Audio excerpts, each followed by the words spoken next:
पुराने समय में एक राजा का फलों का बहुत बड़ा बाग था। बाग में अलग अलग तरह के फल लगे थे।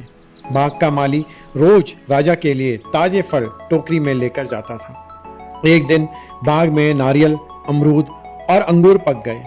सेवक सोचने लगा कि आज कौन सा फल राजा के लिए लेकर जाना चाहिए। बहुत सोचने के बाद उसने अंगूर तोड़े और टोकरी में भर लिए। टोकरी लेकर वह राजा के पास पहुंच गया।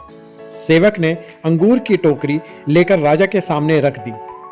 राजा उस राज्य की समस्याओं की वजह से बहुत चिंता में था। सेवक भी वहां बैठ गया। राजा सोचते सोचते टोकरी में से एक एक अंगूर उठाता, कुछ खाता और कुछ सेवक के ऊपर फेंक देता।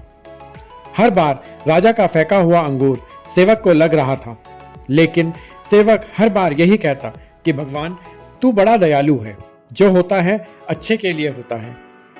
कुछ देर बाद राजा का ध्यान सेवक पर गया। वह बोल रहा था, भगवान, तू बड़ा दयालु है, जो होता है अच्छे के लिए होता है।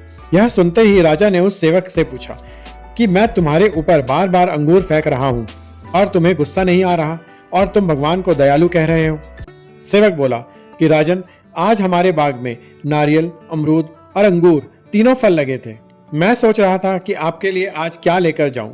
तभी मुझे लगा कि आज अंगूर लेकर जाना चाहिए। अगर मैं नारियल या अमरूद लेकर आता तो मेरा क्या हाल होता।